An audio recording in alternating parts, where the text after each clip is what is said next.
অতি প্রয়োজনীয় কিছু সংস্কার করে যত দ্রুত সম্ভব নির্বাচন দেওয়া হবে, আইন উপদেষ্টা এই বক্তব্য দিচ্ছেন। দর্শক, এই কথাটা আসছে এই কারণে যে সম্প্রতি যেই একটি আল জাজিরাকে সাক্ষাৎকার দিয়েছেন ডক্টর মোহাম্মদ ইউনূস, তাতে একটি কনফিউশন তৈরি হয়েছে। তিনি বলেছেন যে এই সরকারের মেয়াদ 4 বছরে কিছু কম হবে, নির্দিষ্ট না। তার মানে বোঝা যাচ্ছে যে খুব সংস্কার সহ অন্যান্য সমস্ত বিচার টিচার নানান বিষয়গুলো শেষ করার পরে একটা ভালো নির্বাচনের কথাই তিনি ইঙ্গিত করছেন। কিন্তু এই লম্বা সময়ের জন্য তো বিএনপি সহ অন্য রাজনৈতিক দলগুলো প্রস্তুত না।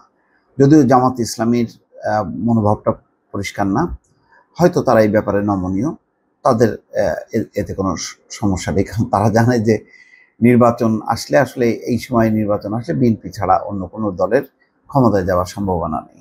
ফলে যাদের সম্ভাবনা নেই তারা হয়তো ধীরে সুস্থে প্রস্তুতি নেওয়ার কথাই ভাবছে, তারা তড়িঘড়ি করতে চায় না। কিন্তু বিএনপির মধ্যে প্রবল একটা তাগাদা আছে তাড়াতাড়ি নির্বাচন।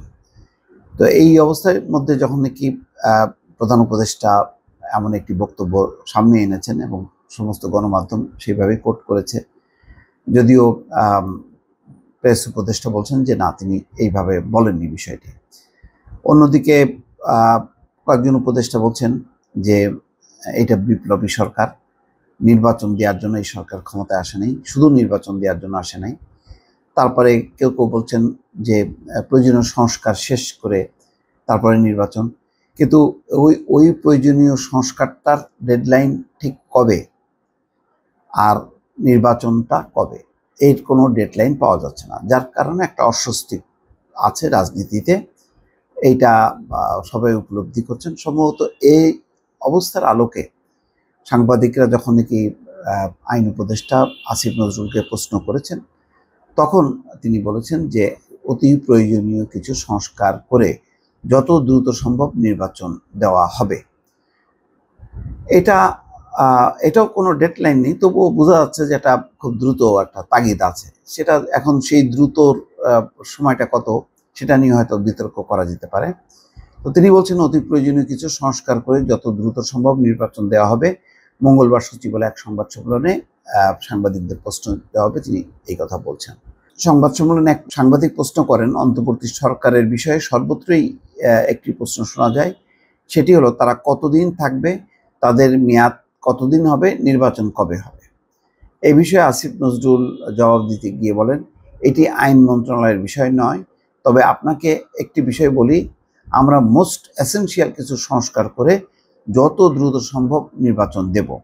আমরা জাস্ট এই জিনিসটা চাই না যে আগের মতো কোনো ভুয়া নির্বাচন হোক, আর এটা চাই না নির্বাচনে বিজয়ী হয়ে কেউ আবার ভুয়া নির্বাচন করার সুযোগ পান।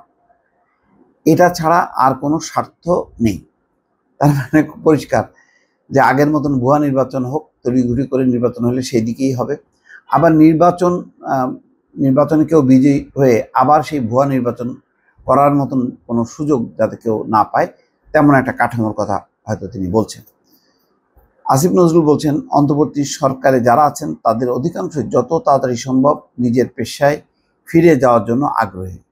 এটা খুব গুরুত্বপূর্ণ। এটা প্রধান উপদেষ্টাও কিন্তু বলেছিলেন যে আমরা শাসন কাজে আগ্রহী না, আমরা নিজের পেশায় সন্তুষ্ট। আসলে প্রত্যেকেই তো ডিগনিফাইড লোকজন, তারা প্রত্যেকেই হয় গবেষণা, ন্যায়, পড়াশোনা, কোনো না কোনো কাজের মধ্যে আছেন।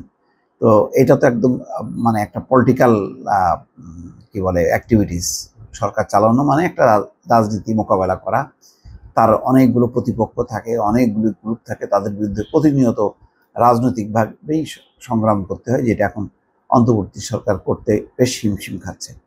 যাই হোক, এখন এই মেয়াদ এবং নির্বাচন এর ডেডলাইন নিয়ে হয়তো এই বিতর্কটা আরও কিছুদিন চলবে। দর্শক, ভালো থাকবেন। আল্লাহ হাফেজ।